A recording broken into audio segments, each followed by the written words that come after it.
Alrighty. Let's see. What's up, folks? Hope y'all can hear me out there. 1 second. Make sure my mic is coming in fine.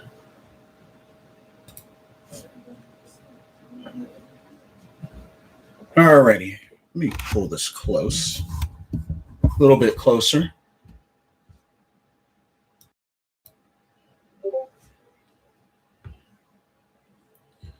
Alrighty, what's going on, folks? Welcome to another episode of Pro Wrestling Talk. Hope y'all can hear me. I'm giving this a shot, but this is Pro Wrestling Talk. Hello, Rome's. How you doing? Brought to you by Blitzball Champ Gaming. I'm your host, Blitzball Champ Jason Ingram, and I'm actually coming at you live for once, doing this episode here on the U to the Tube. So I've had a couple of folks that suggested when I do this, I should try it live. So I'm going to give this a shot live. But Rome's, can you hear me? Okay. Let me know if you can't hear me. But going to talk a couple of things tonight. Two main subjects tonight. We got New Japan Pro Wrestling's Wrestle Grand Slam at the MetLife Dome. We got two days of that. Okay, cool. Thank you for confirmation. So we got 2 nights of that. We also have AEW All Out this Sunday. So got 2 big events there.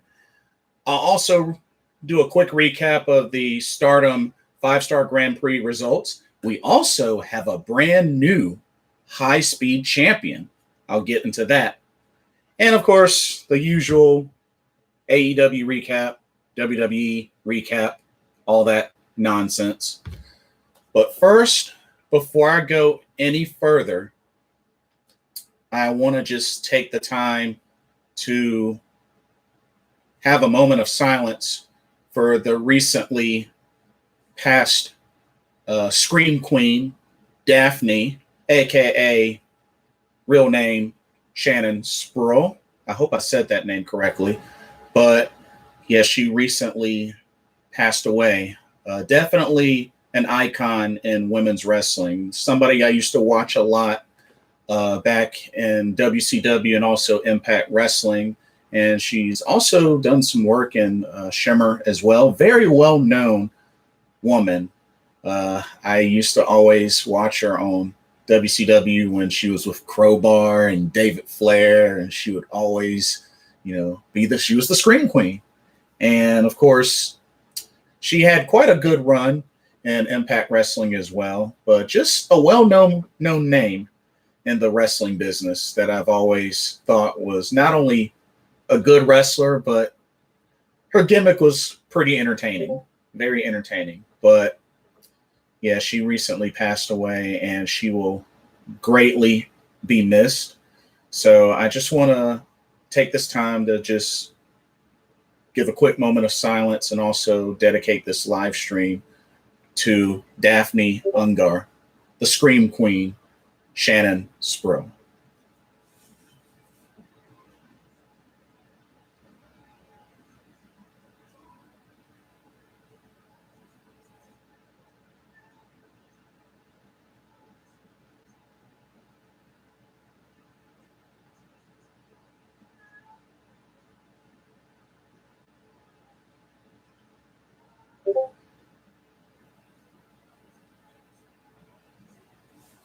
Thank y'all so much. Anyway, let's get started. We're going to start off with Stardom right quick.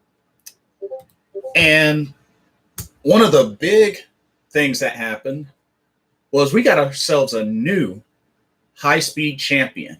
That's right. Not only do we have a new high-speed champion, but she won this title for the first time in her Stardom career. That's right. Starlight Kid has dethroned Natsupoi to win the high-speed championship for the first time. All I will say is it is about time. This has been a long time coming. I'm shocked that it took this long for her to finally win this title. And this was an excellent match. This was definitely an excellent match. And I was just really happy to see this come to fruition and Starlight Kid winning the high-speed title. I was really hoping she would have won this while she was with Stars, but her character in Oedo Tai is really growing on me more and more. Like, originally I would have never imagined Starlight Kid as a heel, but now that she's a heel, she's really been doing a great job as a heel. I'm definitely liking heel Starlight Kid. So I really look forward to how this title run will be. And honestly, I hope she has a long title run. I think this has been a long time coming, and I really feel like she needs to have a long title run. I really do. And hopefully we'll get to see a lot more of Starlight Kid and to really shine and really grow within the Oedo Tai ranks. Anyway, that wasn't the only surprising thing that happened. We got a return of Hazuki. Speaking of Oedo Tai, the return of Hazuki, who got on the mic after, I believe it was after Mayu Iwatani's match. I believe it was against Lady C. And after the match, Hazuki got on the mic and pretty much, was kind of talking about, the talent in Stardom and how pretty much this being the time for her to return. Mayu Iwatani wasn't really feeling her presence. It's like she kind of got on her case about how she left. Because if I remember correctly, Hazuki was not really happy with, a couple of things in the direction that Stardom was going. And, she was just kind of going through some things and she retired. But now she's back. And it's looking like she's ready to reestablish herself. I'm guessing she's just in a better headspace and is a better position to return. And I'm cool. I'm cool with it. I'm definitely cool with it. But Mayu wasn't feeling it. Mayu definitely wasn't feeling it. But at the same time, we'll have to see what she does when she will return to the ring.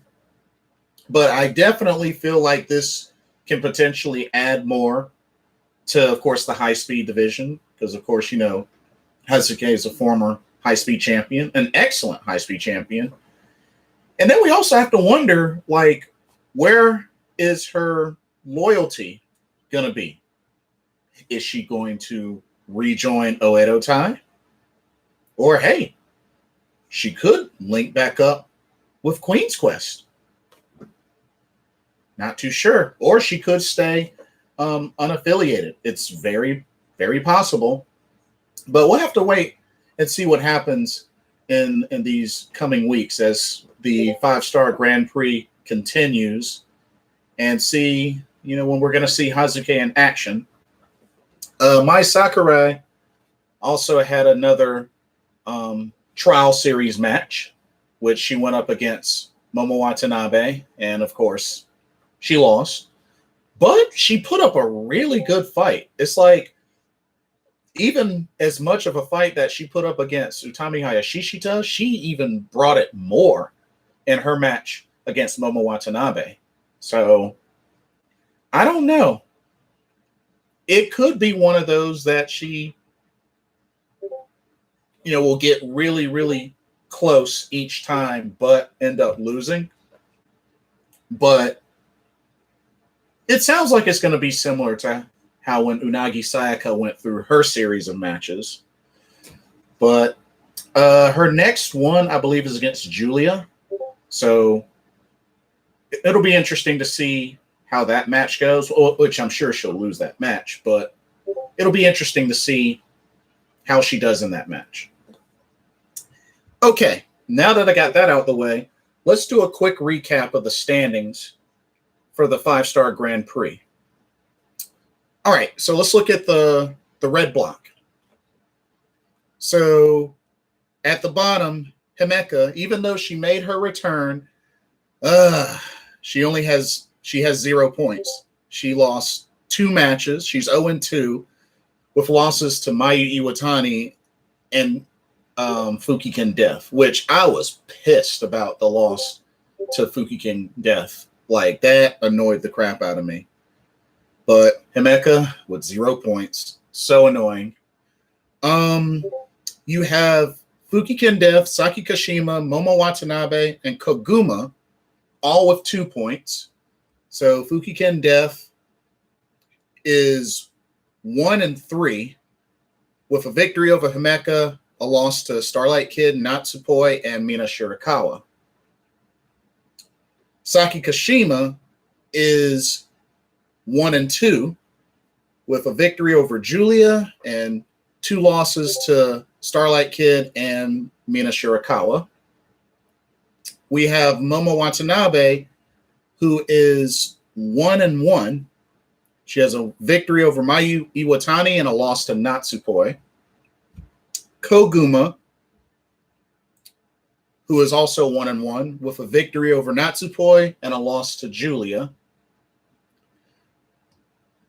Mina Shirakawa and Julia both are tied with 4 points. Mina Shirakawa, she is 2-1 with victories over Fukigen Death and Saki Kashima, but a loss to Starlight Kid. And Julia is 2-2. She has victories over Starlight Kid and Koguma, but has lost to Mayu Iwatani and Saki Kashima. We have Natsupoi still at 5 points, so sitting at 3rd place with 5 points. She is 2-1. Victories over Momo Watanabe and Fukigen Death, losses to Koguma and Mayu Iwatani, and a draw with Starlight Kid, of course, the one that ended up taking her high-speed championship. We have Mayu Iwatani sitting at 2nd place in the red block with 6 points.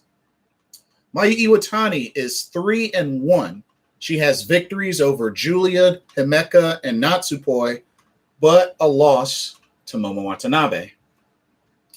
And sitting at the top, 1st place of the Red Stars, is the new high-speed champion Starlight Kid with 7 points. She is 3-1-1 with victories over Fukigen Death, Saki Kashima, Mina Shirakawa. She lost to Julia and has a draw with Natsupoi. All right, let's go to the Blue Stars. So for the Blue Stars, at the bottom with still 0 points is Ruaka, who is 0-3 with losses to Tam Nakano, Maika, and Konami. Ugh, not looking too good for her. We have Takumi Iroha and Azumi, both tied with 2 points. Of course, Takumi Iroha finally had her first match, which she defeated Maika. A really, really good match, too. I mean, I enjoyed every bit of that match between Iroha and Maika. Those two, whew, they tore it up. They tore it up. And then Azumi is 1-2. She has a victory over Shuri and 2 losses to Maika and Unagi Sayaka. We have Konami, Saya Kamitani, Utami Hayashishita, and Shuri. All 4 of these ladies have 4 points. See, Konami, she is 2-2. Victories over Unagi Sayaka and Ruaka, and losses to Tam Nakano and Saya Kamitani. Okay, Saya Kamitani, she is also 2-2. with wins over Tam Nakano and Konami, but losses to Shuri and Utami Hayashishita. Okay, Utami Hayashishita, she is 2-1. She has victories over Saya Kamitani and Unagi Sayaka, but a loss to Maika, which was an excellent match, by the way. And Shuri is 2-1 with victories over Maika and Saya Kamitani, but a loss to Azumi. You have Unagi Sayaka sitting at third place of the Blue Stars with 5 points. Unagi Sayaka, 1/3 of the Artists of Stardom Trios champions and the current Future of Stardom champion, who just defended the title successfully against Rina of Oedo Tai. Unagi Sayaka, she is 2-2-1 with victories over Tam Nakano and Azumi, losses to Utami Hayashishita and Konami, and a draw with Maika. All right, second place in the Blue Stars currently is Tam Nakano with 6 points. Tam Nakano, who is also our current Wonder of Stardom champion, as well as 1/3 of the Artists of Stardom's Trios titles. Tam Nakano is 3-2. Victories over Maika, Konami, and Ruoka, but losses to Unagi Sayaka and Saya Kamitani.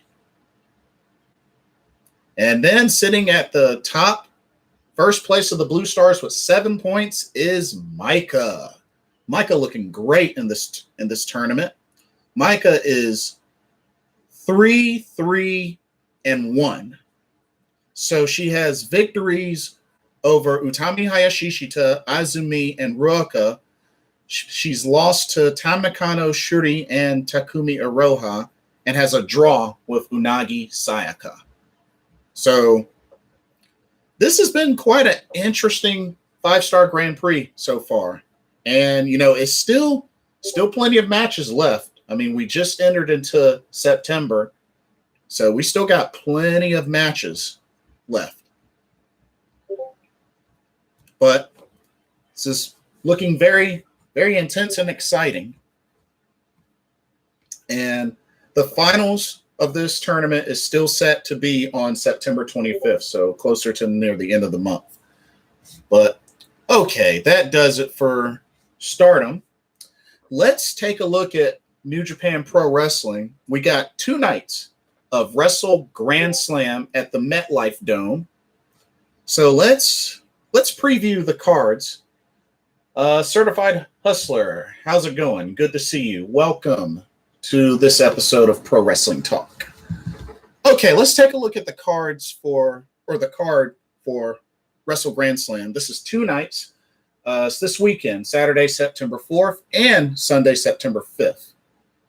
All right, let's look at night 1. So both nights are going to have a Stardom opening match, which is really, really cool. Certified Hustler. I was at the Chase in St. Louis this weekend. I'm from St. Louis. I was there for NWA 73 and Empower. Nice. How did you enjoy it? I actually look back. I was able to catch some of those matches. That legit Layla Hirsch versus Camille. Wow. I enjoyed that match. That was actually one of my favorite matches. Did you know Bobo Brazil is actually the true first Black African-American champion? I'm not familiar with that name, actually. Is that specifically in NWA? Because I'm actually not familiar with that name. I mean, I know Ron the Truth Killings, I know Ron Simmons, but I can't say I'm familiar with Bobo Brazil. Interesting. I have to look that up. So, night 1, the first opening match, which is a Stardom match, will be Lady C and Maika going up against Saya Kamitani and Momo Watanabe. I'm sure it's safe to say that Queen's Quest will get the victory Lady C has yet to win a match, so it's pretty obvious how this is going to go. Go to YouTube, the NWA channel, watch Empower pre-show. I'm the dude in the red cut-off Bobo Brazil shirt. Tattoos, gold chain in the crowd when they're playing. During the national anthem. Oh, okay. Interesting. National wrestling at the Chase is like Mecca. The Chase is bigger than Madison Square Garden. That's where WWF started 2 years. They did the first tapings. Right on. Oh yeah, I think I did hear about that actually. Right on. But Queen's Quest, definitely I see getting the victory in this match. And then the first official match, because technically that's the pre-show, is Tiger Mask and Robbie Eagles teaming up, which they teamed up in the World Tag League. And they're going up against Bushi and Hiromu Takahashi of LIJ.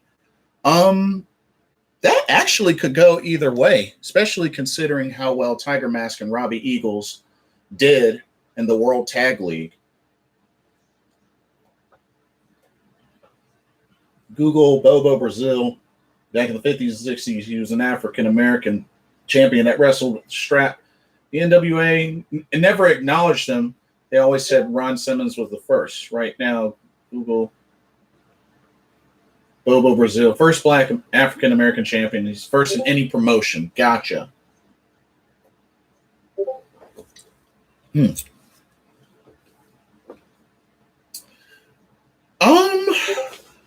do I think will win this? It's tough.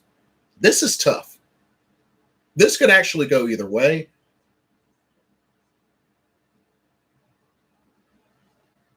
You know what? I'm going to pick Robbie Eagles and Tiger Mask. Bushi's lately in LIJ seems to be the weak link, which kind of sucks because Bushi's my favorite in LIJ. But I think Tiger Mask and Robbie Eagles will probably win. That's who I'm picking. On Certified Hustle says, on NWA 73, I'm the dude in the blue hat and the blue cutoff Ric Flair shirt that's being held back by security when Trevor Murdoch and Nick Aldis was fighting in the crowd. Oh, nice. Which I was very shocked to see that Trevor Murdoch is the new NWA World's Heavyweight Champion. I did not see. I just never would have pictured him to be the one to dethrone Nick Aldis. But hey, I'm all for shockers. Okay, the second match on night one. Ooh, former Roppongi 3K partners, Sho versus Yo. Oh man, it's a lot of bad blood there between these two, especially considering Sho turned on Yo before the end of the World Tag League.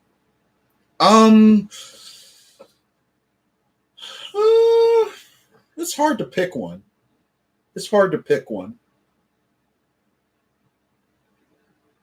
Probably still Sho. Probably still Sho.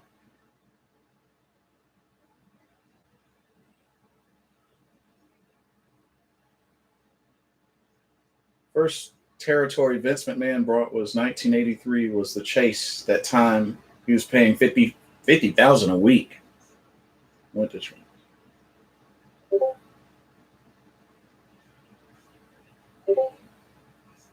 Oh no, do your thing. Certified Hustler. I appreciate you coming in. Do your thing. No, I appreciate it. I'm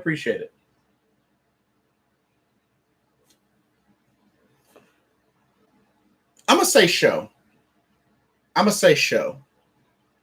Only because I feel like he's the more established singles wrestler compared to Yo. So I'm gonna say Sho gets that victory. Toru Yano will challenge Chase Owens for the KOPW 2021 championship. in a no disqualification I quit match. I don't see Chase Owens losing that, to be honest with you. I know Toru Yano's the KOPW specialist that does all the shenanigans and the cheating and everything, but in a no DQ I quit match, I don't see him winning that. I really don't see him winning that. So I think Chase Owens will retain. Oh, you're trying to get Bobo Brazil into the Wrestling Hall of Fame right now. Oh, okay.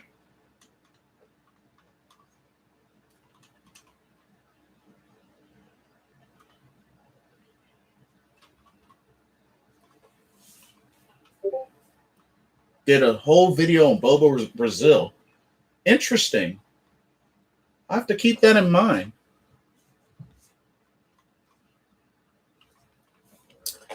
Let's see. Yeah, I'm picking Chase Owens. Definitely picking Chase Owens.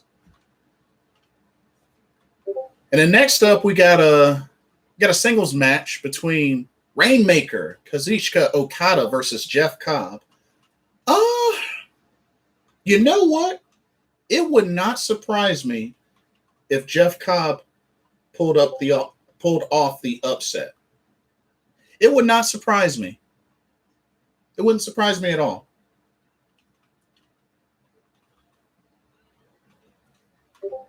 I think Jeff Cobb can do it. I think he's going to get this victory. I really do. Jeff Cobb over Okada. Calling it.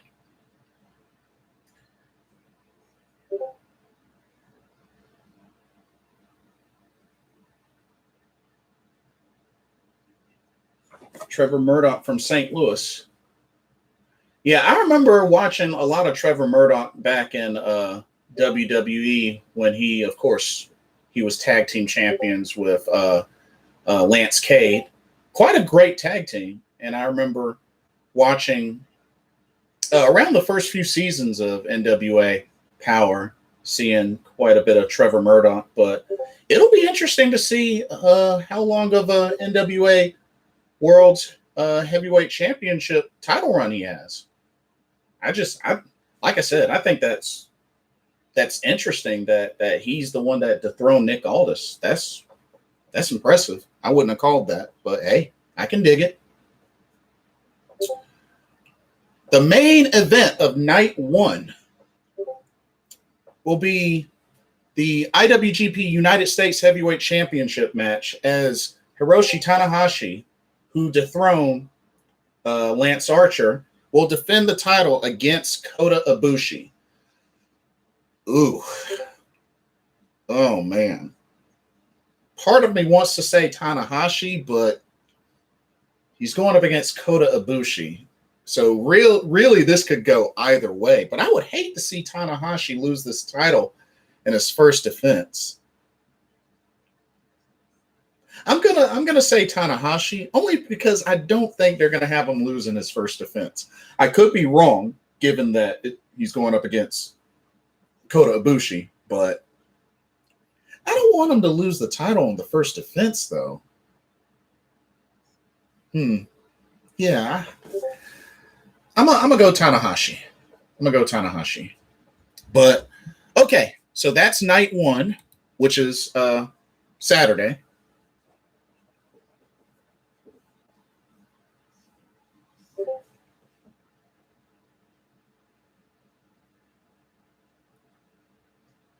Okay, we'll do. Certified Hustler, we'll do. All right, Sunday. So day 2. Another Stardom opening match. This time it's going to be Shuri and Julia, who are the current Goddess of Stardom tag team champions, going up against Queen's Quest, Saya Kamitani, and Momo Watanabe. It would be kind of nice if they put the titles on the line in this match, but with it being a pre-show match, that's not really going to happen. But I'm picking Shuri and Julia to win this match. I think I'm not going to say they're going to dominate this match, but with them being the champs, they'll probably win this match.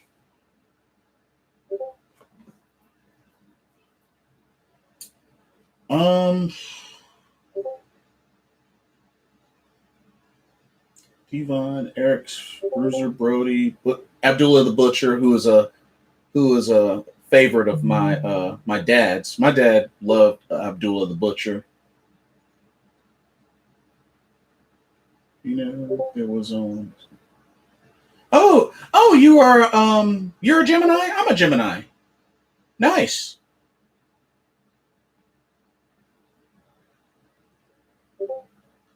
Yeah, I'm a Gemini. Hey, fellow Gemini. Rock on. But yeah, picking Julia and Shirley to win. Then we got a tag team match to open up, or the main card. Tomohiro Ishii and Kazuchika Okada going up against the Great O-Khan and Jeff Cobb. Now, in this match, I believe Chaos will get the victory. I'm predicting Ishii and Okada will get the victory. Mainly because if I'm picking Jeff Cobb to win in night one, I'm going to pick Okada and Ishii to win this tag match in night two. We'll have the IWGP Junior Heavyweight Tag Team titles on the line as the champs, Bullet Club's El Phantasmo and Bone Soldier Taiji Ishimori, will defend against the winners of the World Tag League, or the Super Junior Tag League, of Yoshinobu Kanemaru and El Desperado of Suzuki Gun. I mean, these two teams know each other very well. I mean, this really isn't anything new. So, I mean,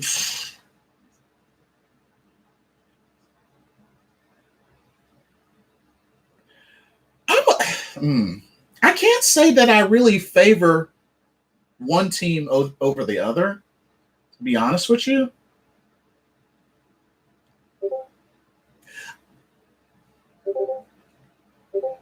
I mean, I honestly don't know.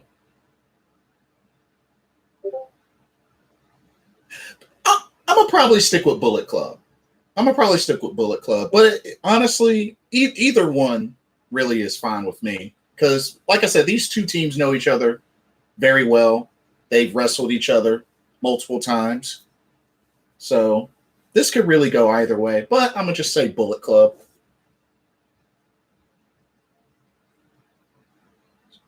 It's only going to have about 3 to 6 months reign this time around. All this is going to win it back and go against Cody Rhodes for the third time, and then Cody Rhodes is going to retire.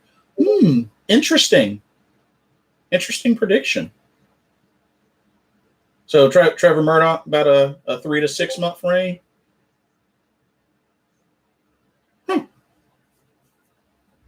Be interesting to see. In order to build Nick Aldis' legacy, you have to have him win it for the third time. So let Nick Aldis. It's already held the title the sixth longest time in NWA history. Oh, interesting. Wow, very detailed. Let's see. We got the IWGP Heavyweight Tag Team titles on the line in a triple threat match. So Suzuki Guns, Zack Sabre Jr., and Taichi, the Dangerous Techers, the champs, will be defending against LIJ Sanada and Tetsuya Naito, and Chaos's Hiroki Goto and Yoshihashi.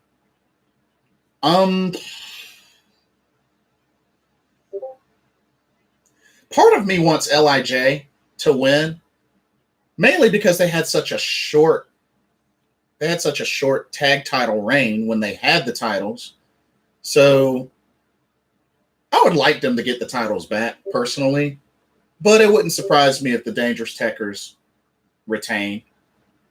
But I'm going to go for LIJ. I'm going to definitely go for LIJ.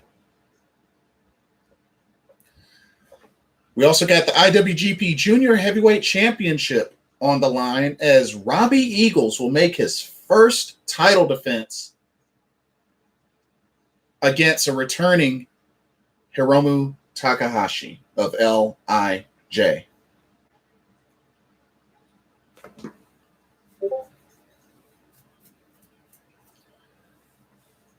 Oh man, this is tough. Can we collaborate? I'm going to start channel soon. One of the best doing it. We need a 3-person panel. We get a female wrestler with us. We'll let me know once you start the. I guess let me know once you start the channel. I'll be in touch, but I may consider it.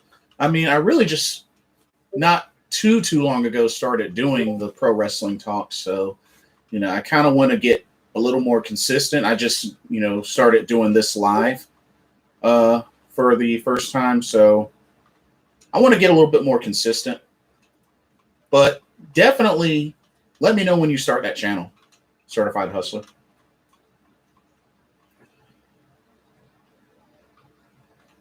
I kind of want Robbie Eagles to retain, but at the same time, Hiromu Takahashi's returning.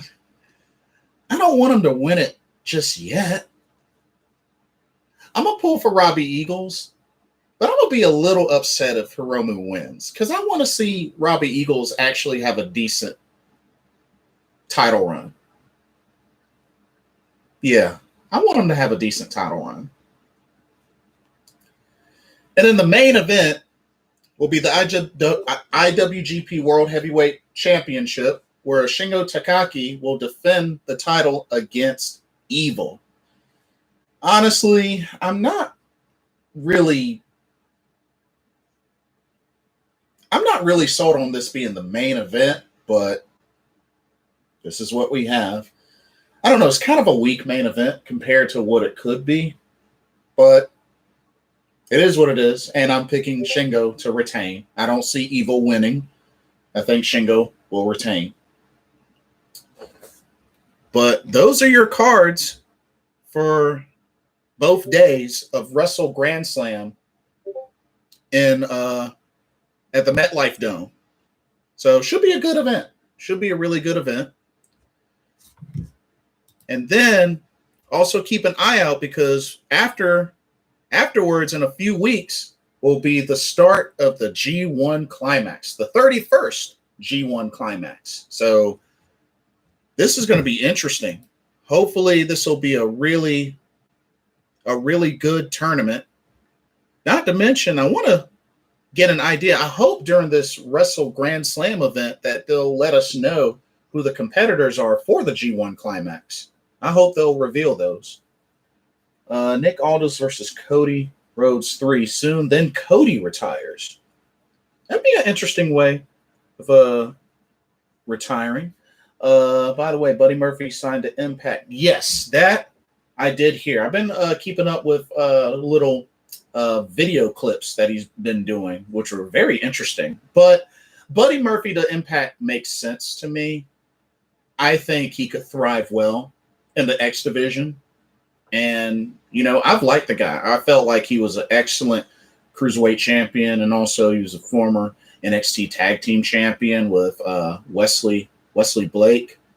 So I like his style. Great in the ring.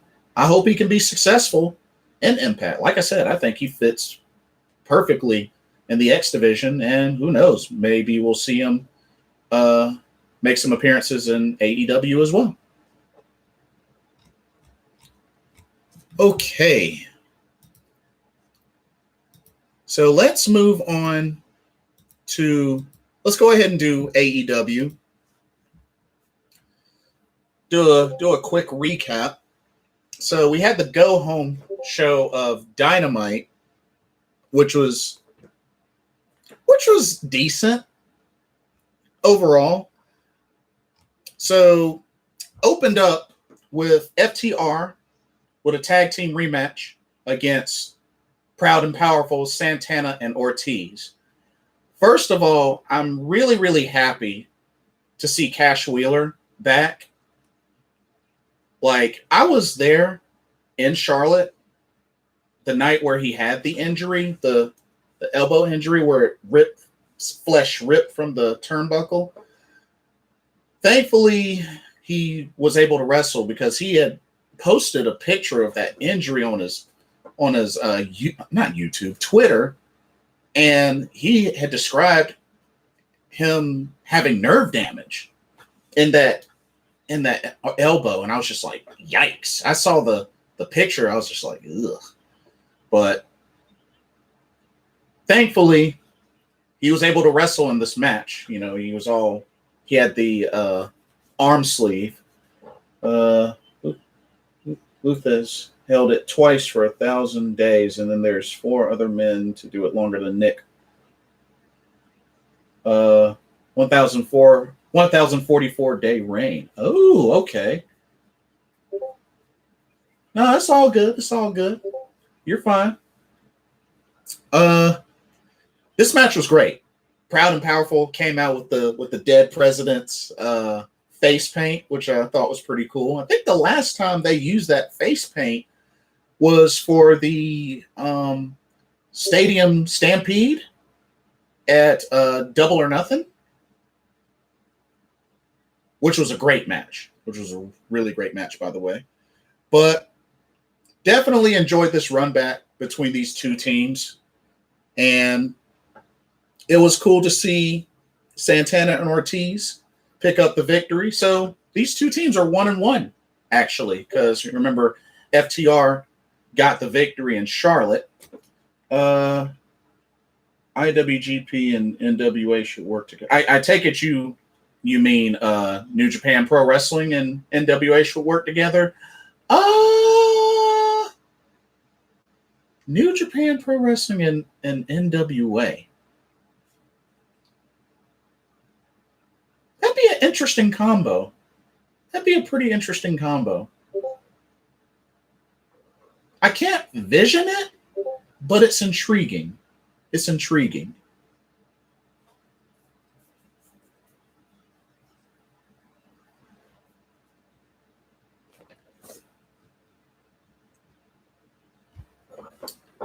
I'm really liking the promos that Daniel Garcia and 2.0 have been doing. And, of course, they did another one backstage after the tag team match. I'm really liking this duo. Really liking this duo of 2.0 and Daniel Garcia. They got quite a stable there. We had CM Punk come out to the ring. It looks like he was going to do another promo interview. And then, of course, he gets ambushed by Daniel Garcia and 2.0. They start beating down CM Punk. Sting and Darby Allen come to the rescue, and they were able to fend off 2.0 and Daniel Garcia. And CM Punk got involved and hit a GTS, the first GTS he has done in 7 years. Okay, I gotta be honest. It was a little sloppy. It was a little sloppy, but it's the first one he's done in 7 years. So I'm not gonna hate on it. Not gonna hate on it. But it was a little bit sloppy, just a little bit sloppy. It was probably because when he did the GTS, he was too close to the ropes.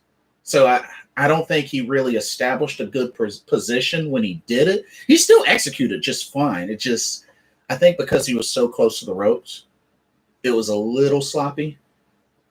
FanFest. Some of the wrestlers will do interviews for free, or some will charge you. Really? At NWA? FanFest? Wow, that's interesting. That's really interesting. It's Robbie Eagles, Robbie E. No, Robbie E and Robbie Eagles, two different wrestlers. Two different wrestlers. Robbie E is currently Robert Stone in WWE NXT.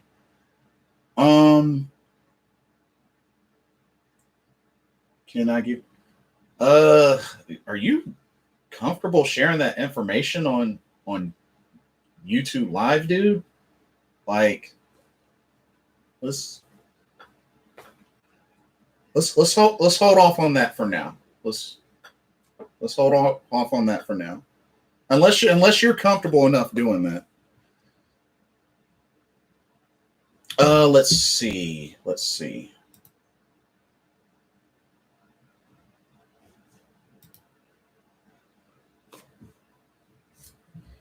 MJF had an interview conducted by Tony Schiavone.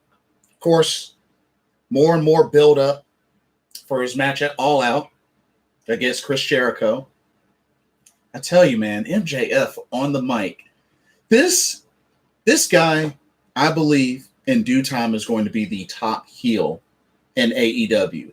And I think once they finally get that AEW World Championship around his waist, oh, it's going to get real.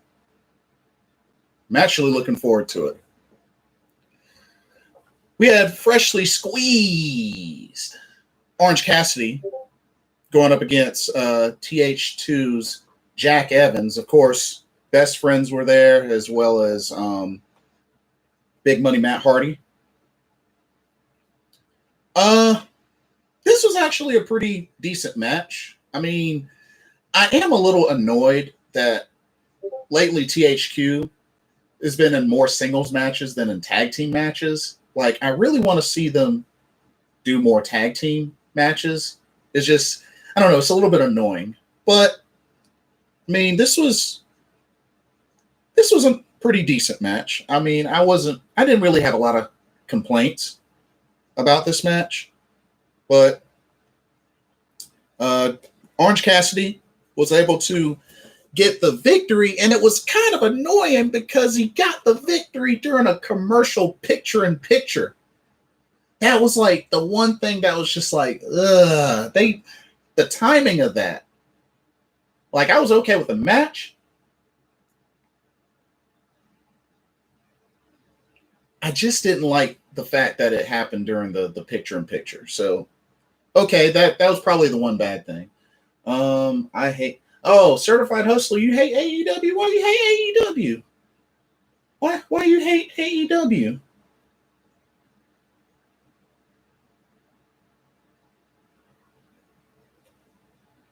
Of course, Matt Hardy, after the match, tried to put the leech on Orange Cassidy, and then the backup came down to pretty much break that up. But the numbers advantage was to the HFO until Jurassic Express came down and then pretty much cleaned house. So just the battle of strength and numbers there. Then you had one last big interview with Chris Jericho with good old JR conducting this interview. And I tell you, oh man, Jericho went in. He went in. But then again, so did MJF. But I can't wait to see these two. And hopefully this is the last match, because I do believe MJF is going to retire Chris Jericho. But I'll get into more detail with that when we do go over the All Out card. The Machine Brian Cage went up against Powerhouse Will Hobbs. I was not a fan of the outcome of this match, mainly because, I don't know, with two wrestlers similar size, and Will Hobbs still had to cheat with the help of Absolute Ricky Starks, the FTW champion. I don't know. That ending was just kind of annoying. Because, I mean, these two were going at it. These two big behemoths were going at it. You know, let them do their thing. But, yeah, Will Hobbs got the victory. But, of course, the assist from Absolute Ricky Starks. We had QT. Now, this next segment was really, really shocking and weird at the same time. So, QT Marshall called out Paul White. You know, he was there with the rest of the factory. And Paul White got in there, pretty much was able to fight off the factory, even though the factory just swarmed him. And of course, you know, Paul White does this thing where he just knocks everybody back. And there was a moment where the factory did get the upper hand and looked like QT Marshall was about to hit the diamond cutter. And then the Gun Club came down pretty much Gun Club came down to the rescue. Billy Gunn got a chair, and the Factory got out of the ring, and it looked like they were going to the back. And then the unthinkable happened, and Billy Gunn cracked Paul White in the back with the steel chair.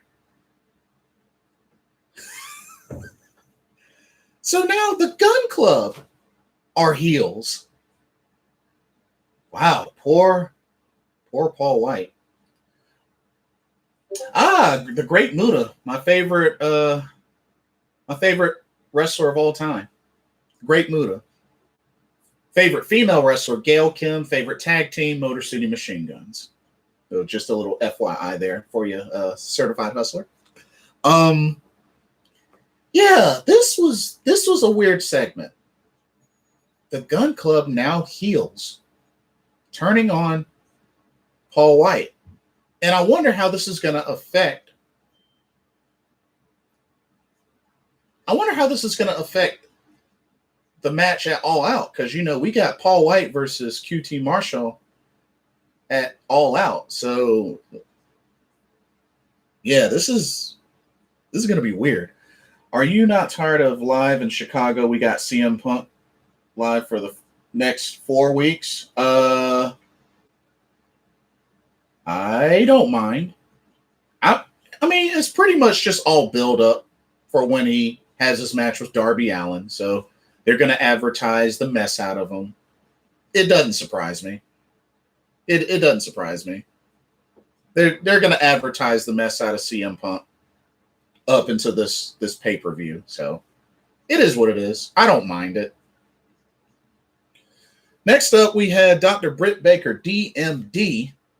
She was talking about a contract extension that she signed, which translates to her having the power to make a handicap match, which took place on Rampage.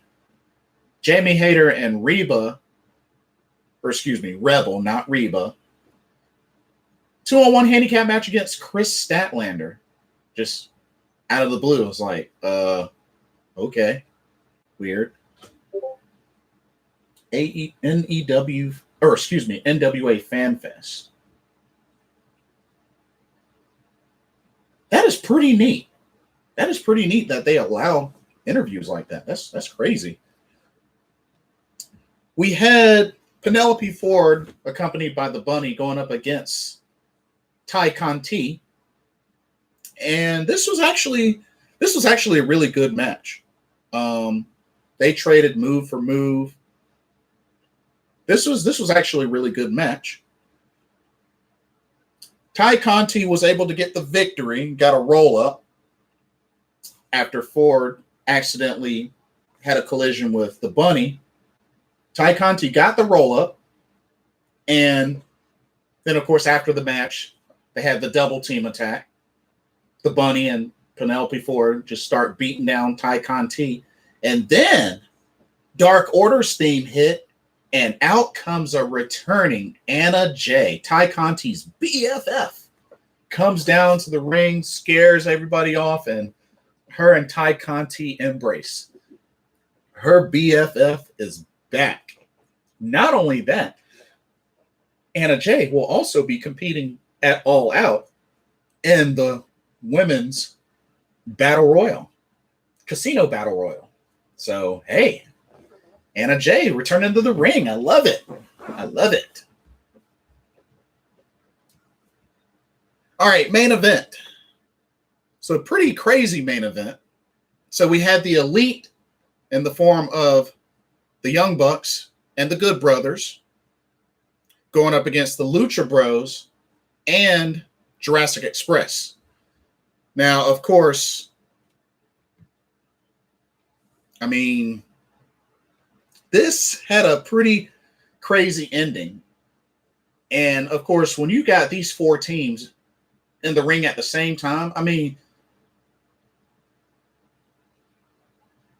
it's already crazy that with the Young Bucks and the Lucha Bros in just a simple tag team match, it's crazy. It's excellent. It's entertaining. But you got all four of these teams, sick. Really, really sick. Right. I'm not posting that in this chat. I'm sorry, dude, but I'm not posting that information in this chat. I mean, maybe there's a way you can, leave your email or whatnot. I'll email you, but I'm not posting my phone number in this chat. Sorry. Anyway. So this match was back and forth, and very entertaining. And then when it came down to it,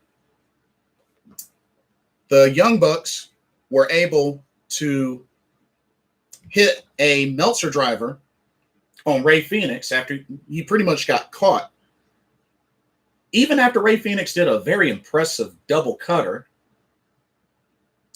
got caught and ate a Meltzer driver, which is a move we hadn't seen in a while from the Young Bucks lately. Lately, they've been finishing off with the BTE trigger, but they threw in the Meltzer driver. So, hey, this is good stuff. This is really good stuff. Anyway, so the Elite got the victory. Afterwards, Kenny Omega came down, and they were able to call down the steel cage that was there. They called down the steel cage, locked the steel cage, so that the Lucha Bros and Jurassic Express were trapped. And also as well as Christian Cage. He was trapped in there. So I was just like, wow. Like, the Elite just started beating the crap out of the Lucha Bros and Jurassic Express and Christian Cage. I mean, and they were locked in the cage. They had other folks come down like Frankie Kazarian, Dante Martin, Marco Stunt. They had a couple of others come down to try to get up the cage, but Brandon Cutler with the freeze spray was like spraying folks off, and they had kendo sticks, trying to fend them off from getting inside the cage. And yeah, they were trapped. Ain't nowhere to go. They were trapped. Prediction. Oh, so you hate AEW because all the people, first thing they do there for weeks is shoot promos on why they hate WWE, why all they were mid-levels and never main event guys. I mean, can you blame them, though? Can you blame them? I mean, folks like Miro, Malachi Black, like, they're booking them correctly now in AEW. Miro should have been a beast the entire time in WWE. They're booking them better there in AEW. My prediction, in 5 years, Tony Khan's going to have this payroll of $200 million a year going out the door with not much money coming back in, and Daddy's going to sell them no more of this, and it's gone. Plus, all these mid-level guys want to be the main level guy. They're all going to be arguing their way and fighting with the EVPs, Omega, Young Bucks, and Rose. I don't know. I don't know about that. And the reason why I say that is ever since a lot of these guys have come to AEW, they haven't really complained, and not only that, they're not restricted from being able to do other shows. Look at Wheeler Yuta. That dude's been on PWX, that dude's been on AEW, and he's been on New Japan Pro Wrestling Strong. Now, if you're with WWE, you can't do none of other indie stuff or anything like that. Look at Riho. Riho was going back and forth between AEW and Stardom before she came over here to the States permanently for AEW. Hikaru Shida, AEW Makai. And many others. Malachi Black was at an indie show. So, I mean, they have the opportunity to do that even with AEW, something that they would have never been able to do with WWE. So, I mean, I mean, I understand AEW is still making their strides, but they have become competition to WWE. Let's not kid ourselves. They're competition now at WWE. NWA Power, Gail Kim was 3 feet away from me. Almost had a heart attack. I've actually slapped hands with her 2016 Bound for Glory. When Bound for Glory came to Concord, North Carolina, it was Gail Kim versus Awesome Kong. I was in the third row. I was able to sneak up and slap hands with her. So, yeah. Motor City Machine Guns, not bad. Favorite wrestler all time. Caravan Eric. Favorite champion all time, Ric Flair. Favorite faction, Four Horsemen. Oh, the Road Warriors. Favorite tag team. Okay. Favorite female wrestler all time.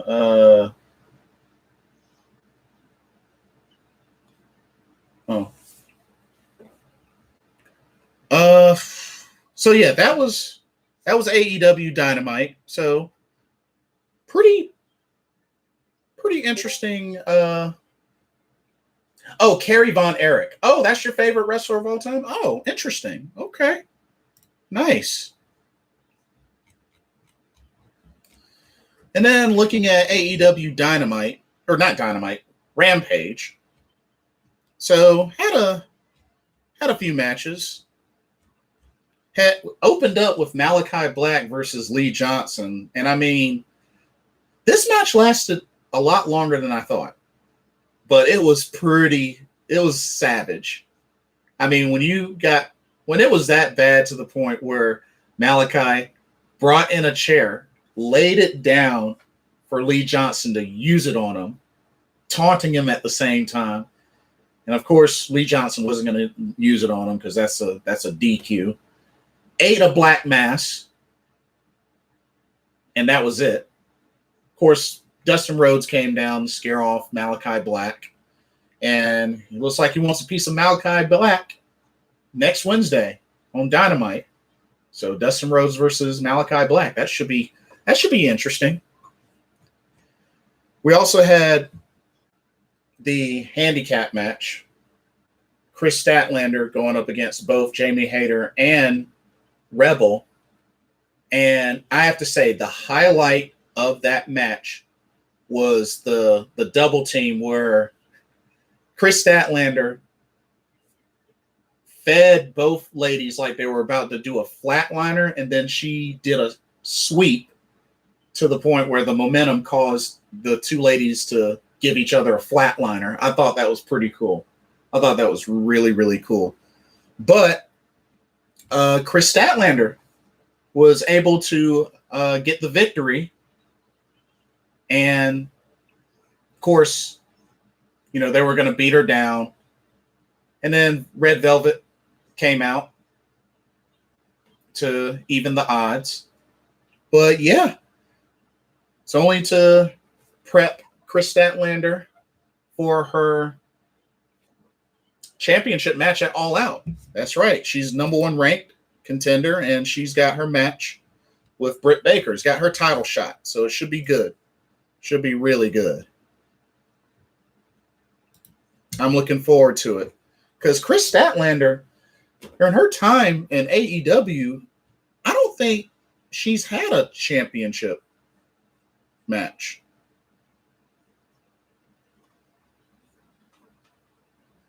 I don't think she's had a championship match. I could be wrong. But did you see that submission that Chris Statlander used to get the victory? It was crazy. Like, it was like a spider Boston Crab sort of submission. It was crazy. It was really crazy. I was like, wow, she busting out all sorts of stuff. 20. Yeah, that's a good point, Certified Hustler. That's a good point.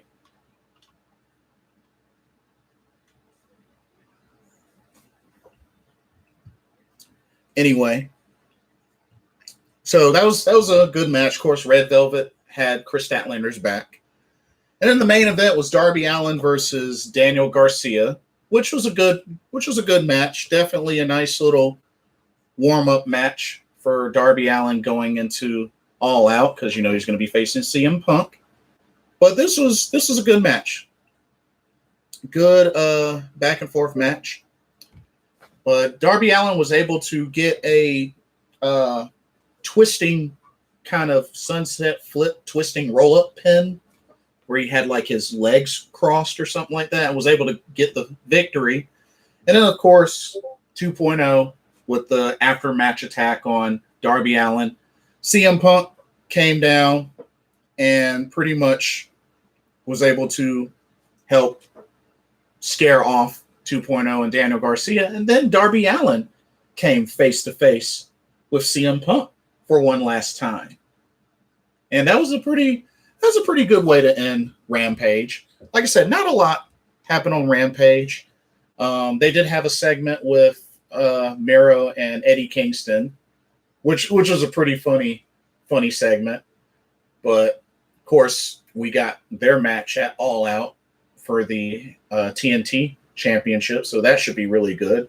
And honestly, after that promo and exchange, it would not surprise me if Eddie Kingston became the new TNT champion.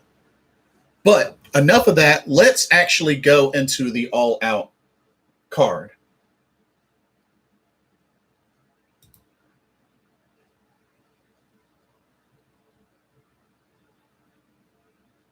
Oh, I thought that was what you were asking, Certified Hustler. I thought that was what you were asking. My mistake. I thought that was what you were asking. My mistake.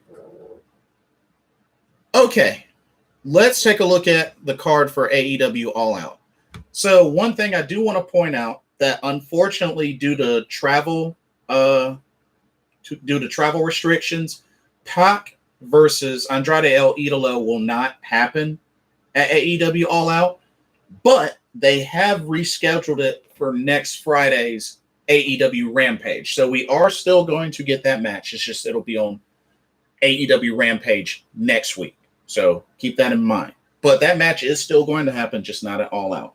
So because of that, they've made a change. So the Casino Battle Royale, the Women's Casino Battle Royale, that was initially going to be on the pre-show, has been moved to the main card. And the new pre-show match, the new buy-in match, it will be Best Friends. So Orange Cassidy, Chuck Taylor, and Wheeler Yuta, and Jurassic Express, Jungle Boy, Luchasaurus, teaming up to go up against the Hardy Family Office, which is Matt Hardy, both members of Private Party, and both members of the Hybrid 2. So 10-man tag team. Who do I believe will win this? Ooh, that's a good question. And that's pretty much the whole Hardy Family Office in this match.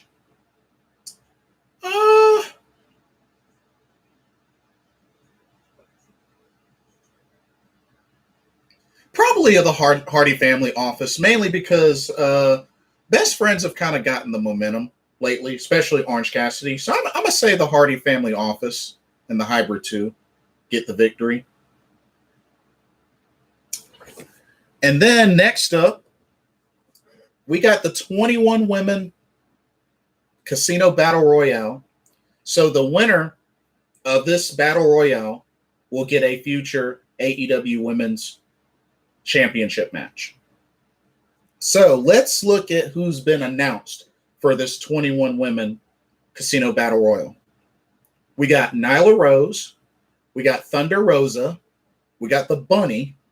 We got Big Swole, Julia Hart, Ty Conti, Diamante, Penelope Ford, Red Velvet, Hikaru Shida, Emi Sakura, Jade Cargill, Kira Hogan, Abaddon, Legit Layla Hirsch, Kylan King, Rebel, Jamie Hayter, Anna Jay, Sky Blue, Riho. And there's one more who's pretty much, I assume, will be the Joker. And I am willing to bet money that it's going to be Ruby Soho, a.k.a. Ruby Riott. Because word is that Ruby Riott has signed with AEW, and I'm pretty sure she is going to be the Joker in this Casino Battle Royale. Now, as far as who do I think will win it, who do I think will win it?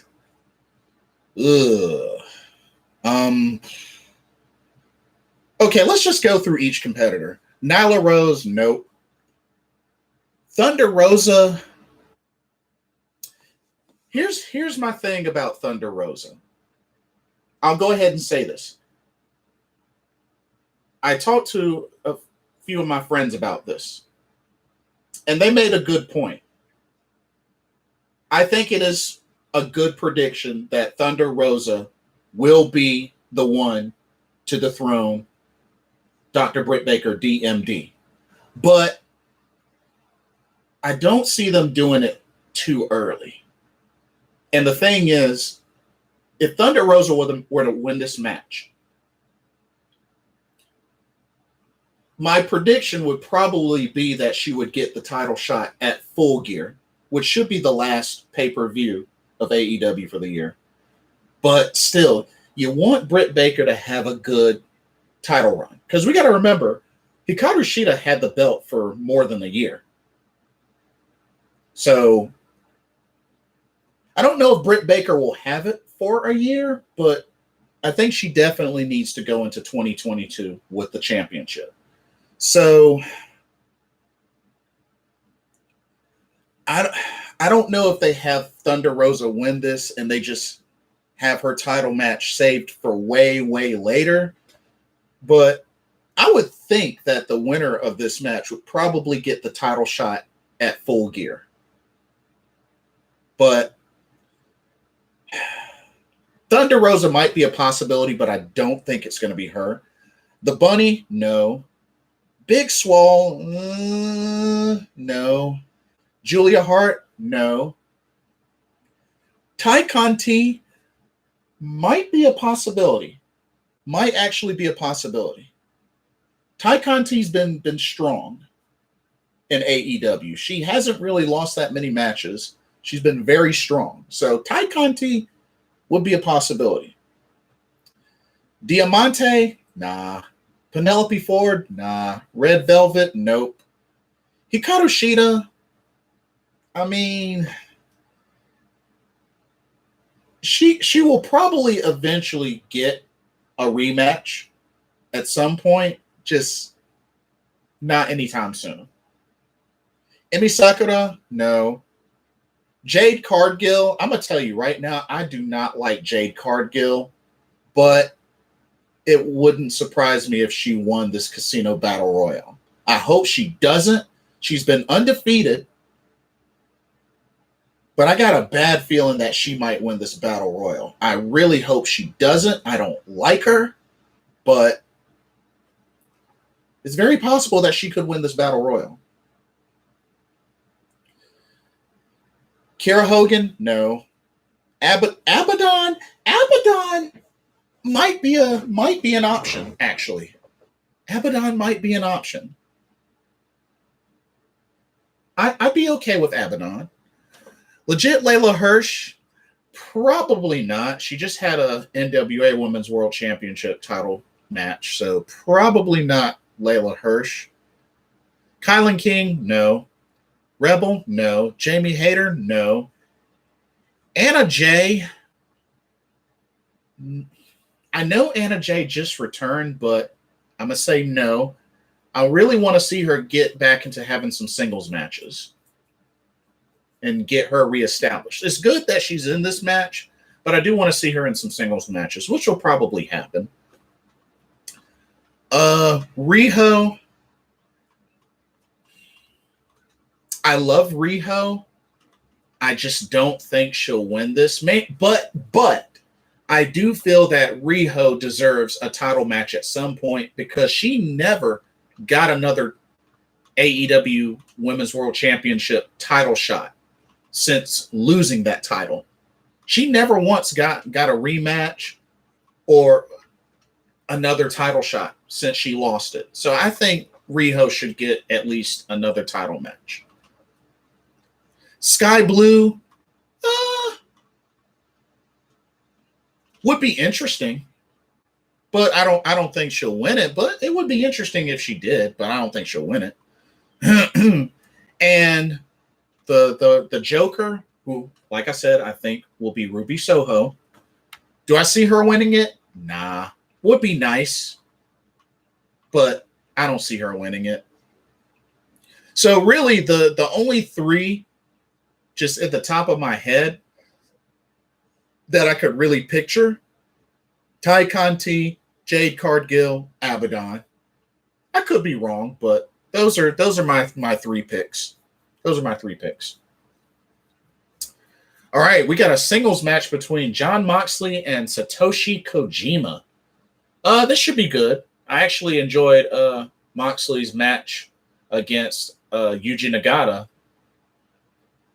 So I think this one definitely won't disappoint. But I think John Moxley gets the victory. But should be a good match. Should be a hard-hitting, good match. We got Paul White versus QT Marshall. If I can be honest, I really don't care that much about this match. I'm really not looking forward to seeing Paul White, a.k.a. The Big Show, wrestle again. I'm just keeping it real. I'm just keeping it real. I really don't want to see this match, to be honest with y'all. I don't want to see this match.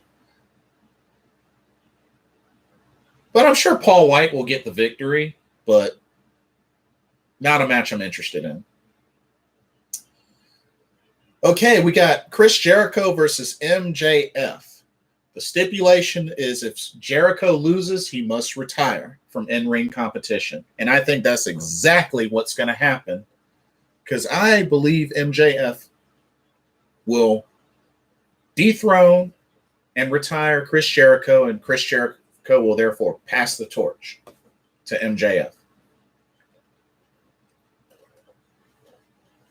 As I said, I really feel like it's MJF's time, and I feel like he's a great candidate to retire Chris Jericho. So I believe for the fourth time, MJF will defeat Chris Jericho. We got the AEW TNT Championship on the line as Miro defends the title against Eddie Kingston. And like I said, I believe that Eddie Kingston dethrones Miro and becomes the new TNT champion. I think that's definitely a title change that will happen. And I hope these two get plenty of time as well. But I really feel like that's a team, or that's a title that will change hands. So I'm predicting Eddie Kingston will win and become the new AEW TNT champion. We got the steel cage match for the AEW World Tag Team titles, as the champs, the Young Bucks, will defend against the Lucha Brothers. Now, as I said before, a regular match between these two, excellent. So you best believe, lock these two teams inside of a steel cage. Oh, it's going to be epic. It's going to be epic. Now, I'm thinking two things for this. One, I'm thinking that Lucha Bros will finally win the AEW tag team titles. I'm thinking of that, which I think this would be an appropriate time for them to finally win those titles. Or something crazy may happen and Andrade might get involved and might cost the Lucha Bros the titles, which with them going up against the Elite, I mean, I would expect the Elite to have some interference.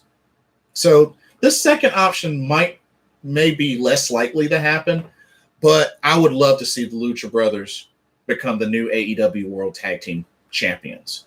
I think they've been long overdue since the debut of AEW. I think it's time for them to collect.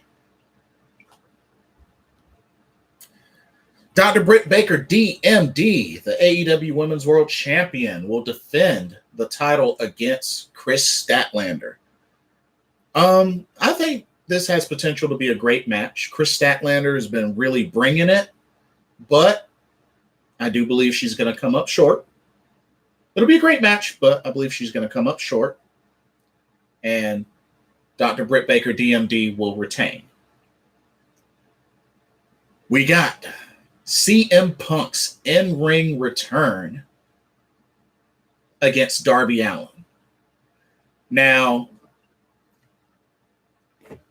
I really hope these two get plenty of time, and I really hope that CM Punk is well conditioned for this match. So I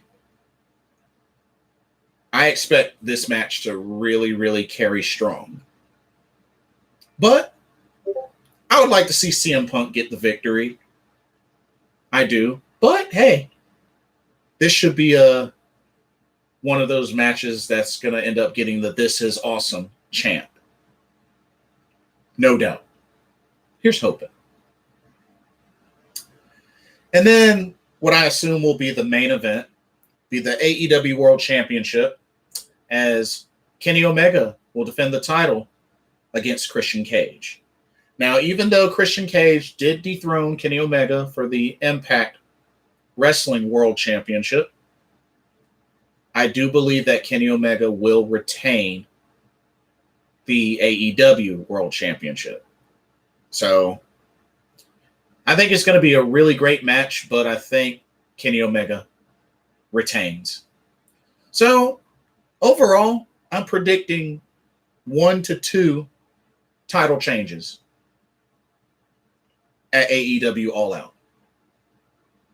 So we'll see, but it's shaping up to be a great card. It looks like a great card, and I'm looking forward to it. And that's Sunday. That's this Sunday.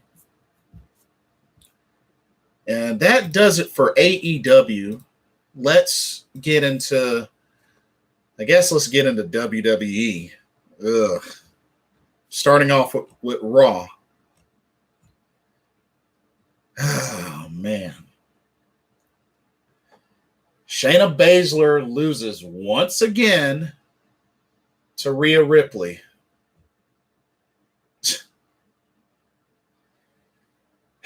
Shayna just can't catch a break. She just can't catch a break. Not only that, Nia is going back to her messing up other ladies. After the match, she clotheslined Rhea Ripley against the ropes so hard that it looked like it gave her whiplash, and then hit her with a Samoan drop. I mean, I hope Rhea was okay, but Nia almost hurt Rhea. And that's not the only time that she pulled something like this. I'll get into that later. Had the Viking Raiders versus Jinder Mahal and Veer, which Viking Raiders won. Not surprised. You had Damian Priest host an open challenge. Well, he was originally going to do an open challenge, which this ended up turning into a triple threat match for the United States Championship. And you know something? This was actually a good match. Wow, a good match on Monday Night Raw. That is shocking. But this was a legit good match, triple threat. It was Damian Priest versus Drew McIntyre versus Sheamus, title on the line.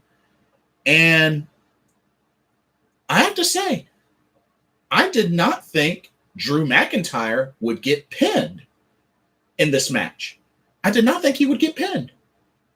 But Damian Priest hit him with the Reckoning. This was after Drew McIntyre took out Sheamus with a Claymore. And Damian Priest hit the Reckoning on Drew McIntyre and pinned him 1, 2, 3. And then afterwards, Drew and Damian shook hands. It was all cool. But yeah, this was actually a good match. And I know, talking to my friends, I know some of them, were a little bit worried because, when Drew came out, he had mentioned the United States Championship is a title that he's never won. And the funny thing is, if he would have won this championship, Drew McIntyre, I believe, would have become a Grand Slam. Yeah, he would have became a Grand Slam champion. Because Grand Slam, you got to remember, he's been Intercontinental Champion. He's been a Tag Team Champion. He's been a WWE Champion. And then you got the United States Championship that if he would have won that, he would have been Grand Slam champion. So, yeah, it's interesting. But he didn't get the victory. Damian Priest still reigns supreme. They had Eva Marie versus Dewdrop, which this was so dumb. But Dewdrop attacked Eva Marie before the match started, and pretty much Eva Marie was deemed unable to continue.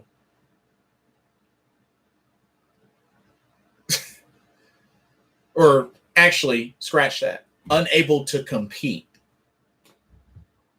And pretty much this match was just thrown out. Just completely thrown out.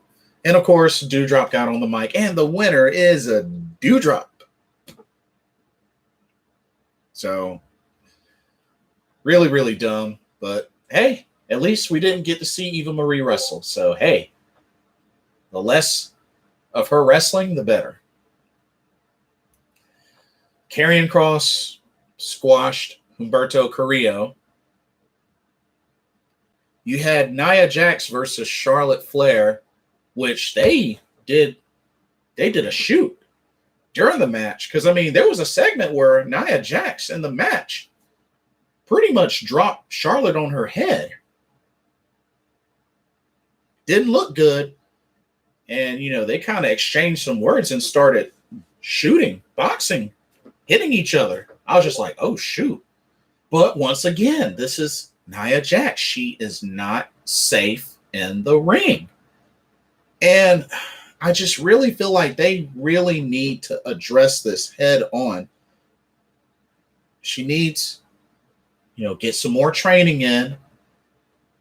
And just really, this needs to be brought to her attention. She's got to tone it down and protect who she's working with. And Nia does not do a good job of that. She doesn't. She does not do a good job of that. So this is something she's got to work on. But she was able to defeat Charlotte Flair. So you best believe she's going to get a future Raw Women's Championship title shot. You had Omos versus John Morrison, which it was supposed to be John Morrison versus The Miz, but nah. Miz had ran like a coward, no-showed like a coward, and John Morrison was pretty much fed to Omos. And of course, Omos got the victory. Why am I not surprised? You had AJ Styles versus Xavier Woods, which, it was okay, but it really wasn't anything special. But he was able to hit the calf crusher on Xavier Woods for the victory. Made him tap. And then the main event, which wasn't really anything special. The Raw Tag Team Champions, RK Bro, defended the titles against Bobby Lashley and MVP. And of course, RK Bro was able to retain, which honestly, I don't even know why this was even a match. Like, Bobby Lashley and MVP really have no business competing for the Raw tag title. So I don't even know why this match even happened. But RK Bro held on for the win and even got an RKO on Bobby Lashley. But not a good night for the almighty Bobby Lashley. But I have to say, the United States Championship Triple Threat match was actually a really good match on the show. But then again, let's not get too excited because we probably won't see another one of those on Raw for a while. Okay, NXT. Now, before I get into NXT, or, Tuesday night, so it has been announced. Well, okay, it hasn't been announced, but the story has been brewing that Bruce Pritchard and Vince McMahon will be taking over and producing NXT.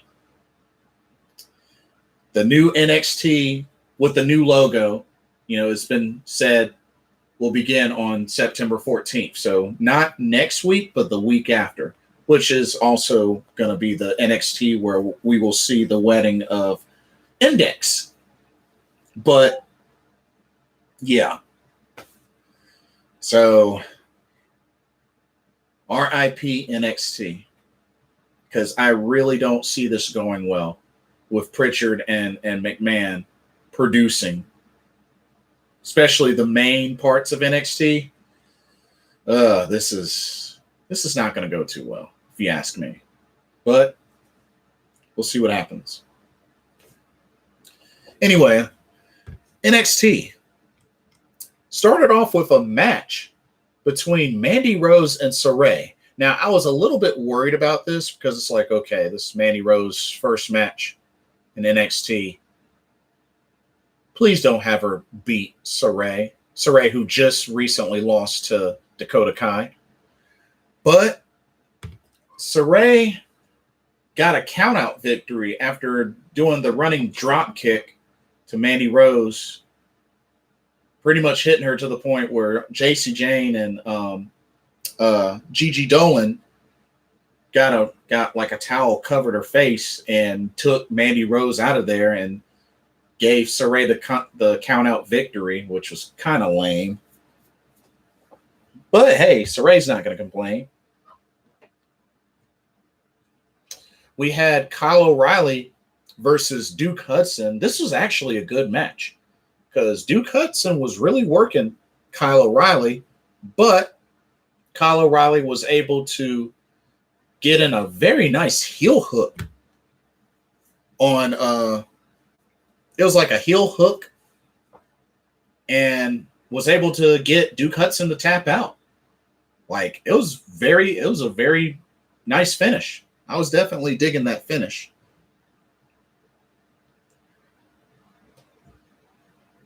We had Ilya Dragunov do a very cool promo. He is now the czar of NXT UK and as your new United Kingdom champion. So I would love to see how much of a run that Ilya Dragunov will have. I think he'll have a good run. We also had Imperium going up against Drake Maverick and somebody named Grayson Waller. Not a name I'm familiar with, but Imperium pretty much was able to get the victory pretty easily. Not really a matchup I was feeling, but got to keep Imperium strong. You also had a backstage segment where JC Jane and Gigi Dolan pretty much beat down Sarray to retaliate for what Sarray did to Mandy Rose. So looks like we got a continuous storyline that's going to go on between Saray and Mandy Rose, and it's going to involve Gigi Dolan and JC Jane. Should be interesting. Should be really interesting. And we also had a backstage segment with Casey Catanzaro and Caden Carter and the NXT Women's Tag Team Champions Io Shirai and Zoe Stark. And it has been announced that they will finally defend those tag titles next week on NXT. So we're finally going to get to see Zoe and Io defend those titles. Took them long enough. Anyway, back to the matches. LA Knight went up against Johnny Gargano. This was actually a really good match, but unfortunately, with the distraction from Index involving Dexter Lumis reaching out to Johnny Gargano, LA Knight was able to take advantage, hit the BFT, gets the pin on Gargano. So things not looking too good with the relationship between Johnny Gargano and Index. But I'm sure we're probably going to see something interesting go down come time for the wedding on the 14th. But yeah, should be interesting. We had Raquel Gonzalez go up against Jessie Kamea, which, I mean, Chikonga Bomb took care of Jessie Kamea. I mean, she gave it a decent effort, but she wasn't going to beat her. But afterwards, Frankie Monet had a stare down with Raquel Gonzalez, and it's looking like they're going to be setting her up potentially as maybe the next challenger. It's either going to be her or Kaylee Ray to be the next challenger for Raquel's NXT Women's Championship. Let's see. We had a interview with Samoa Joe, which was pretty good. Looking forward to see really who steps up to go after Samoa Joe's NXT title, his third championship reign. We also had a segment with Kaylee Ray, which I think it's safe to say, in her interview, I think it's safe to say that Kaylee Ray is still going to be a heel. So they're gonna keep that. They're gonna keep that, which I'm cool with. I mean, Kaylee Ray is a great heel. I'm cool with it.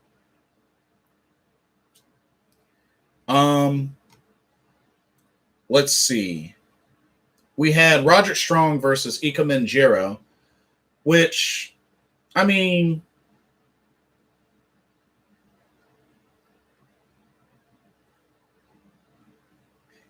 it was kind of a squash. It was kind of a squash, but pretty much message sent to Kushida, which we're still waiting for Kushida to get cleared to be able to defend the Cruiserweight Championship against Roderick Strong. So we're still waiting on that to finally happen. I mean, I may Certified Hustler. I may. I mean, just if you want to leave your contact information, go right ahead. Go right ahead.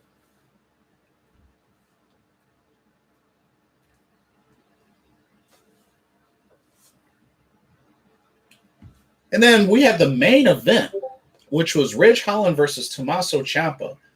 And to be honest, I was actually kind of surprised that Tommaso Ciampa got the victory. He hit the Willow's Bell and got the victory. I did not think he would get the victory because, they've been kind of booking Ridge Holland strong since his return, and Tommaso beat him.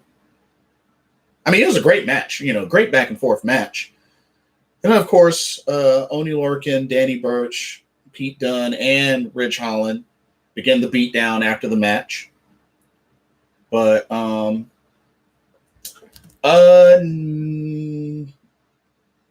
no, I don't see it. Certified Hustler, I don't see it. Yeah, I don't see it. And then MSK pretty much came down to the rescue and standing tall with Tommaso Ciampa. But yeah, I was really surprised that Tommaso Ciampa beat Ridge Holland. It was a great match. I just didn't think he'd get the victory, but hey, I'm cool with it. I'm definitely cool with it. So, NXT UK.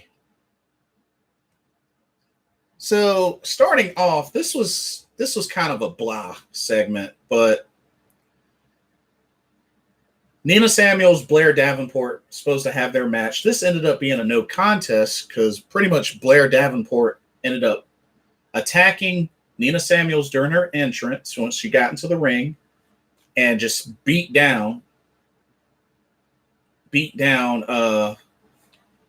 Nina Samuels to the point where a few refs came down, and then Sid Scala came down, and Blair Davenport hit a Kamigoye on Sid Scala and ended up dropping him as well. I was just like, dang, she used the same move that she did on Xia Brookside. And I was just like, dang, Blair Davenport, the savagery. But I mean, she's a heel. It makes sense. I mean, I knew they were going to bring her in as a heel. It made no sense to bring her in as a face because she's excellent as a heel. But Jamie Senegal, Nyla Rose. What are you asking, certified hustler? What are you asking? But I really wanted to see this match, but it ended up being a no contest. Had Jack Stars and Dave Mastiff in another tag team match. Went up against Dan Maloney and Andy Wild. Were able to get the victory. Oh, you love them. Oh, okay. Gotcha.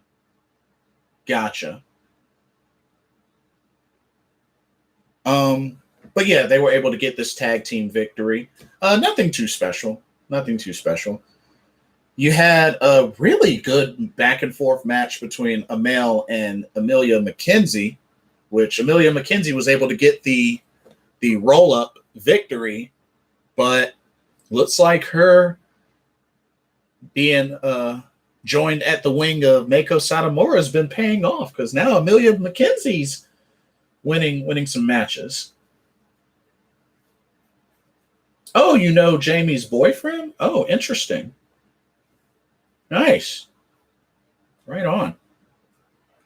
And then the main event, we had the semifinals, or another quarterfinals match, Heritage Cup tournament. We had Tillman versus Nathan Frazier, which, I mean, Tillman got the first fall, then Nathan Frazier, then Tillman. Tillman got wow. He hit Nathan Frazier with like a flipping reverse DDT. Like, it was crazy. Like, it was the type of move you would probably see in like a video game, like a WWE 2K sort of custom move sort of thing, or Fire Pro Wrestling sort of thing.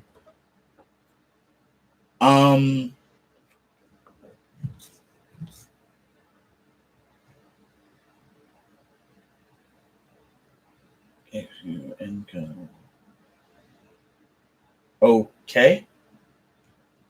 I still don't see anything, but okay. Let's see. But yeah, Tillman advances in the Heritage Cup tournament. He makes it to the semifinals where he will go against Noam Dar. So we got heel versus heel here. Should be good. Don't really have a favorite between those two, but heel versus heel should be interesting.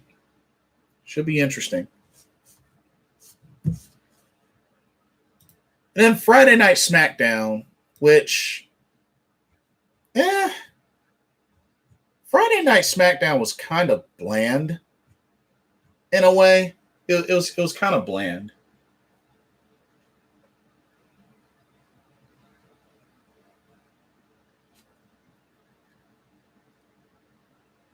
But we had, let's see, we had the Usos come out, did a quick promo.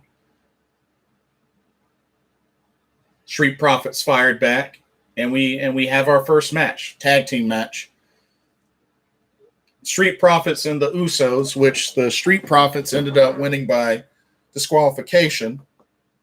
But which honestly, I didn't really like how this ended, because pretty much one of the Usos, the one that wasn't the legal man, never left the ring when he was supposed to. So therefore, referee called for the bell. Just really didn't like how this ended. But Street Profits ended on top to have the last laugh. Montez Ford pretty much showing off his athletic ability and wipes out the Usos, and Street Profits stand tall. Montez even got on top of the announce table and posed. Okay, Certified Hustler, I got it. Yeah, I see it. Let's see. We had a segment with Bianca Belair and Becky Lynch. So Becky Lynch came out, got on the mic, pretty much smack talked Bianca Belair. Bianca Belair came out. Bianca wants her match. She is like, be like Roman Reigns. Roman Reigns, he's defending his title against Finn Balor tonight. Why don't you defend that SmackDown Women's Championship? Becky Lynch is like, I don't care what Roman Reigns does. The answer is still a no. So now Becky Lynch still ducking Bianca Belair, who is the official number one contender. But then we had a backstage segment where Sonya Deville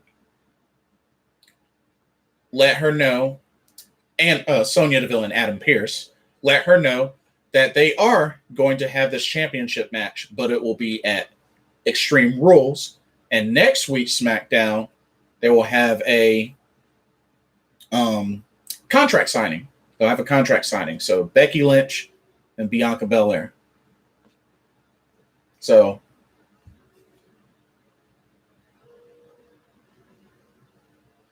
yes, I see each of the numbers. So yeah, we now know we're going to get this match at Extreme Rules. We had a singles match. Rick Boogs and Mr. Ziggles, which, by the way, there was a backstage segment where Dolph Ziggler was talking to Tony Storm, which Tony Storm we have not seen since she debuted. What was it, like a month or two ago? She made her SmackDown. SmackDown in-ring debut, and she just disappeared. We hadn't seen her, and now we see her backstage, and it's like, hey, they finally found Tony Storm, but when are we going to see her in a match again on SmackDown? No idea, because I mean, she's supposed to be part of the main roster now, but hadn't seen her. So, yeah, Rick Boogs was able to get the victory. Rick Boogs still undefeated since he started competing here with, at the side of Shinsuke Nakamura. He's been undefeated. He's got showing off that amateur wrestling background. But yeah, Rick Boogs with another singles victory. We had Seth Rollins versus Cesaro, which Seth Rollins was doing Edge's different moves. I mean, Yeah, he was doing all different moves that Edge would do. It even looked like there was a point where he was going to spear Cesaro. Ended up getting swung around a bunch of times. They got to the outside of the ring. Cesaro was going to run in and give a running European uppercut, but Seth Rollins attacks with a chair. DQ, which I don't know why they have this listed as a no contest when it should have clearly been a DQ Cesaro with the victory. Like, it made no sense to me. It made no sense. This should be deemed a disqualification victory for Cesaro, but it's not what happened. Seth Rollins was looking to put Cesaro into that chair, that lower chair bar crossface, but Edge did eventually come down to scare off Seth Rollins. So, and pretty much this leads to one more match. Next week's SmackDown, Edge versus Seth Rollins. They're going to do it again. Of course, Edge beat Seth Rollins at SummerSlam, so they're going to do this again. Anyway, we had a segment. We had the KO show, which brought out Happy Corbin, who then also brought out Logan Paul. And this was so weird. Like, back when, Corbin was still junky, homeless Corbin, Logan Paul was talking smack about him when he was getting interviewed. And now all of a sudden, Logan Paul and Happy Corbin are cool. They're cool now, to the point where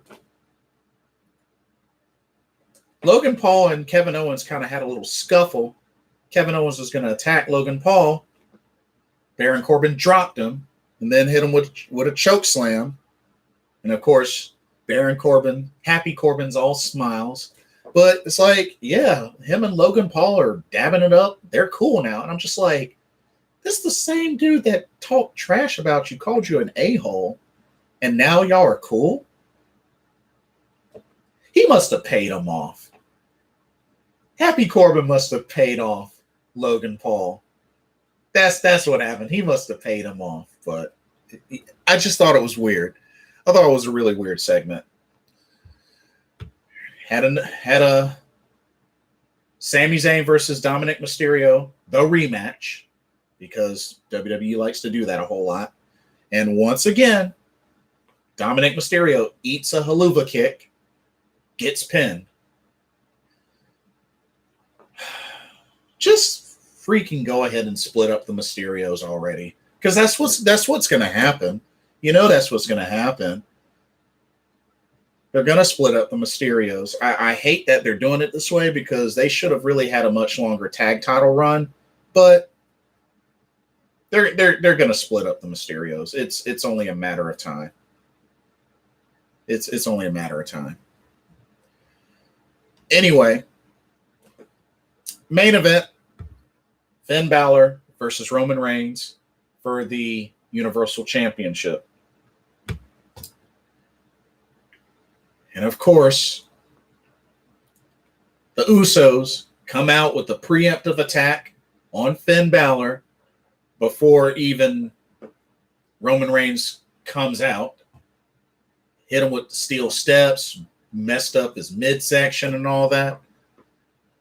Still had the match. Finn Balor still brought it to the point where, he was hitting all of his signatures, even hit a coup de grace.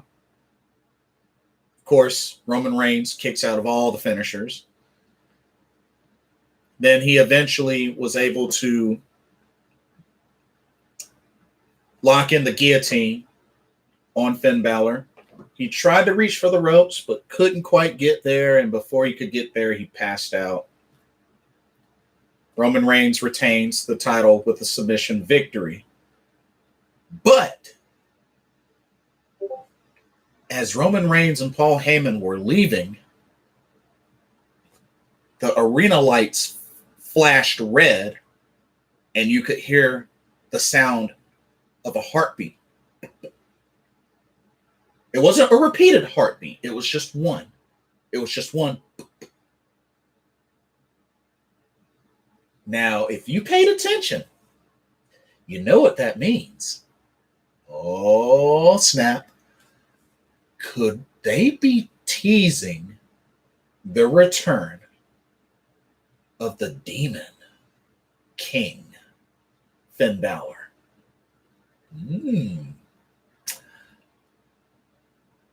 I think that's what's going to happen. And who knows? Maybe we could see the Demon King return.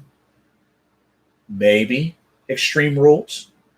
Finn Balor gets a rematch. And we see the Demon King. But that is totally what that was. That was legit a sign of the Demon King. Very interesting. But that was a good ending. That was definitely a good ending. So I can't wait to see how they bring back the Demon King, Finn Balor. Should be excellent. Should be really excellent. And that is SmackDown. Oh, also forgot to mention, had another segment with Naomi getting dissed and just pretty much brushed off by Sonya Deville. Once again, she needs to join the bloodline. That's really the only thing she can do to better her chances at being relevant again, especially with her being on the SmackDown roster. Naomi needs to join the bloodline. She needs to turn heel and join the bloodline. I really feel like that's her best chance. But we shall see. Anyway, wow. So that is everything. And like I said, we got New Japan Pro Wrestling Wrestle Grand Slam this weekend, 2 days, Saturday and Sunday. And we got AEW's All Out on Sunday. So got a lot of pro wrestling to look forward to this weekend. Should be exciting. And then, of course, you still got the Stardom 5-Star Grand Prix still going on. So hopefully get more of those matches in as it gets closer and closer to that September 25th finals date. Looking forward to it. But there you have it. Thank y'all so much, those that chimed in, those that watched this episode, this first live episode of Pro Wrestling Talk. Hope you all enjoyed it. Thanks for coming and hanging out with me. But definitely look forward. I am planning on doing just a review video of Wrestle Grand Slam for both nights. I'll probably just do one video covering both nights. And then I'll do a separate video for my review and thoughts on AEW All Out. So definitely look forward to those. So I'll do 2 separate videos. Look forward to those. But anyway, thank you for watching this episode of Pro Wrestling Talk here on the YouTube the Tube, brought to you by Blitzball Champ Gaming. I'm your host, Blitzball Champ Jason Ingram. Hope everybody has a blessed weekend, and I will see y'all very, very soon. Take care. See y'all later.